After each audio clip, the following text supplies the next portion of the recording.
Hi friends, ಸವಿರುಚಿಗೆ ಸ್ವಾಗತ. ನೀವೆಲ್ಲರೂ ಚೆನ್ನಾಗಿದ್ದೀರಾ ಅಂದ್ಕೊಂಡಿದ್ದೀನಿ. ಇವತ್ತು ದಮ್ ವಾಂಗಿಬಾತ್ ಮಾಡೋಣ ಅಂದ್ಕೊಂಡಿದ್ದೀನಿ. ಒಂದು 3 ಟೇಬಲ್ ಸ್ಪೂನ್ ಎಣ್ಣೆ, 3-4 ಟೇಬಲ್ ಸ್ಪೂನ್ ಹಾಕಿ, ಸ್ವಲ್ಪ ಕಸ್ತೂರಿ ಮೇಥಿ, ಸ್ವಲ್ಪ ಪುದೀನ,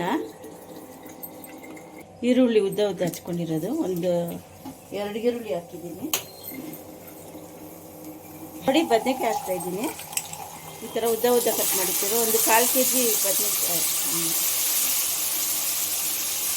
ಹಾಕಿ ಚೆನ್ನಾಗಿ ಫ್ರೈ ಮಾಡಿ.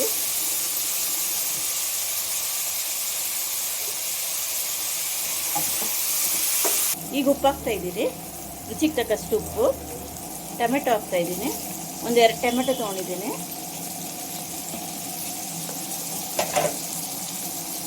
ಒಂಚೂರು ಕೊಬ್ಬರಿ ಹಾಕ್ತಾಯಿದ್ದೀನಿ, ಕೊಬ್ಬರಿ ಟೇಸ್ಟ್ ಕೊಡುತ್ತೆ. 1/4 ಟೀ ಸ್ಪೂನ್ ಅರಿಶಿನ, ಬಟಾಣಿ ಸ್ವಲ್ಪ ಹಾಕ್ತಾಯಿದ್ದೀನಿ, ಹಸಿ ಬಟಾಣಿನೇ. ಈಗ ವಾಂಗಿಬಾತ್ 2 ಟೇಬಲ್ ಸ್ಪೂನ್ ಹಾಕ್ತಾಯಿದ್ದೀನಿ, ಮನೇಲಿ ಮಾಡಿರೋದೆ. ವಾಂಗಿಬಾತ್ ಪುಡಿ ಹಾಕಿದ್ದೀನಿ, ಒಂದು 1/4 ಟೀ ಸ್ಪೂನು ಬೆಲ್ಲ. ನೋಡಿ, 2 ಗ್ಲಾಸ್ ಅಕ್ಕಿಗೆ 4 ಗ್ಲಾಸ್ ನೀರು ಹಾಕ್ತಾಯಿದ್ದೀನಿ. ಒಂದು ಕುದಿ ಪರ್ಲಿ ಮೇಲೆ ಸ್ವಲ್ಪ ಕೊತ್ತಂಬರಿ, ಅಕ್ಕಿ ಹಾಕ್ತಾಯಿದ್ದೀನಿ.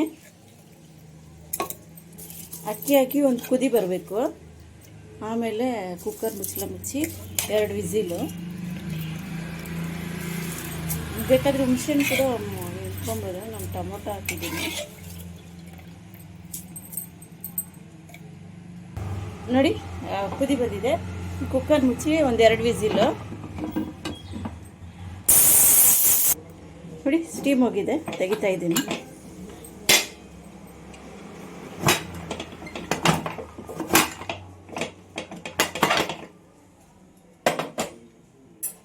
ವಾಂಗಿಬಾತ್ ರೆಡಿಯಾಗಿದೆ.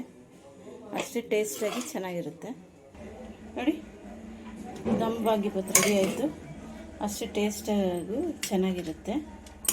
ಚಟ್ನಿ ಜೊತೆಗೆ ತಿನ್ಬೋದು, ಹಂಗೇನೂ ತಿನ್ಬೋದು, ಅಷ್ಟೇ ಚೆನ್ನಾಗಿರುತ್ತೆ. ನೀವೊಂದ್ಸರಿ ಟ್ರೈ ಮಾಡಿ, ಲೈಕ್ ಮಾಡಿ, ಶೇರ್ ಮಾಡಿ, ಸಬ್ಸ್ಕ್ರೈಬ್ ಮಾಡಿ.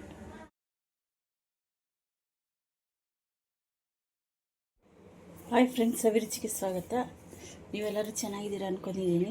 ಇವತ್ತು ಇಡ್ಲಿ ದೋಸೆಗೆಲ್ಲ ಕಾಂಬಿನೇಷನಾಗಿ ನಾನು ಒಂದು ಬದನೆಕಾಯಿ, ಆಲೂಗಡ್ಡೆ ಹಾಕಿ, ಒಂದು ಟೊಮೆಟೊ ಎಲ್ಲ ಹಾಕಿ ಒಂದು ಚಟ್ನಿ ಥರ ಮಾಡ್ತಾಯಿದ್ದೀನಿ.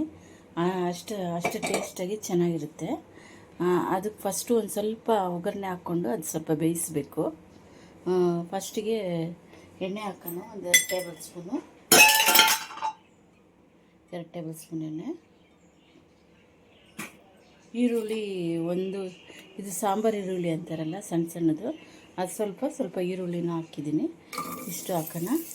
ಜೊತೆಗೆ ಜೀರಿಗೆ, ಒಂದು ಅರ್ಧ ಟೀ ಸ್ಪೂನ್ ಜೀರಿಗೆ ಹಾಕೋಣ. ಮತ್ತು ಬೆಳ್ಳುಳ್ಳಿ ಒಂದು 4-5, ಒಂದು 5-6 ಹಾಕಿ ಬೆಳ್ಳುಳ್ಳಿ ಹಾಕಿ ಫ್ರೈ ಮಾಡ್ಕೊಳ್ಳೋಣ. ನೋಡಿ, 3 ಹಸಿಮೆಣಸಿನ್ಕಾಯಿ ಹಾಕ್ತಾಯಿದ್ದೀನಿ, ಒಂದು ಕಟ್ ಮಾಡಿ ಹಾಕಿದ್ದೀನಿ. ಅದು ಸಾಂಬಾರು ಪುಡಿನೂ ಹಾಕ್ತೀನಿ. ನೋಡಿ, ಒಂದು 4-5 ಟೊಮೊಟೊ ಹಾಕ್ತಾಯಿದ್ದೀನಿ. ಟೊಮೊಟೊ ಚೆನ್ನಾಗಿ ಹಾಕಿದ್ರೆ ಚೆನ್ನಾಗಿ ಇರುತ್ತೆ. 4-5 ಟೊಮೊಟೊ ಸಣ್ಣದಾಗಿ ಕಟ್ ಮಾಡಿಕೊಂಡು ಇದನ್ನು ಅದರಲ್ಲೇ ಹಾಕ್ಕೊಂಡು ಫ್ರೈ ಮಾಡಬೇಕು. ಈಗ ನಾನು ಗುಂಡು ಬದನೆಕಾಯಿ, ಸ್ವಲ್ಪ ಮೈಸೂರು ಬದನೆಕಾಯಿ ಇತ್ತು, ಅದು ಹಾಕಿದ್ದೀನಿ. ಒಂದು ಆಲೂಗಡ್ಡೆನೂ ಹಾಕ್ತಾಯಿದ್ದೀನಿ.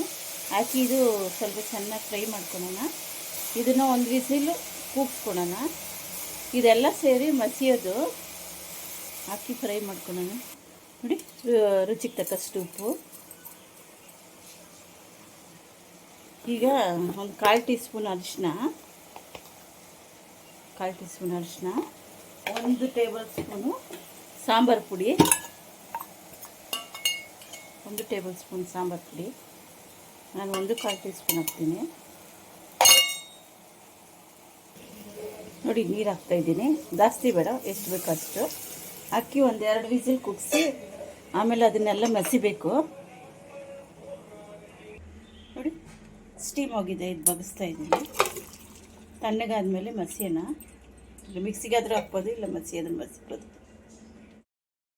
ನೋಡಿ ಇದರಲ್ಲಿ ಹಾಕಿದ್ದೀನಿ, ನಮ್ಮದೇ ಮಡಿಕೆ ಇದೆ, ಅದರಲ್ಲಿ ಈ ಥರ ಮಸಿತಾ ಇದ್ದೀನಿ. ಈ ಥರ ಮಸಿದ್ರೆ ಟೇಸ್ಟ್ ಚೆನ್ನಾಗಿ ಕೊಡುತ್ತೆ. ನೈಸ್ ಆಗೋವರೆಗೂ ಮಸಿಬೇಕು.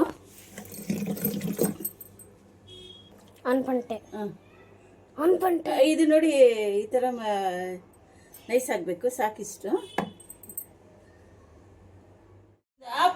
ಅದಕ್ಕೊಂದು ಒಗ್ಗರಣೆ ಕೊಟ್ಬಿಡೋಣ. ಒಂದು ಸ್ವಲ್ಪ 1 ಟೇಬಲ್ ಸ್ಪೂನ್ ಎಣ್ಣೆ, ಸ್ವಲ್ಪ ಸಾಸಿವೆ. ನೋಡಿ ಈಗ ಈರುಳ್ಳಿ, ಒಂದೆರಡು ಒಣಗಿದ ಮೆಣಸಿನಕಾಯಿ, ಕರಿಬೇವು ಹಾಕಿದ್ದೀನಿ. ನೋಡಿ ಇದೇನು ಕುದಿಸೋದೇನು ಬೇಕಾಗಿಲ್ಲ, ಸಾಕಿ ಒಗ್ಗರಣೆ ಕೊಟ್ಬಿಟ್ರೆ ಸಾಕು. ಮೇಲೆ ಸ್ವಲ್ಪ ಕೊತ್ತಂಬರಿ.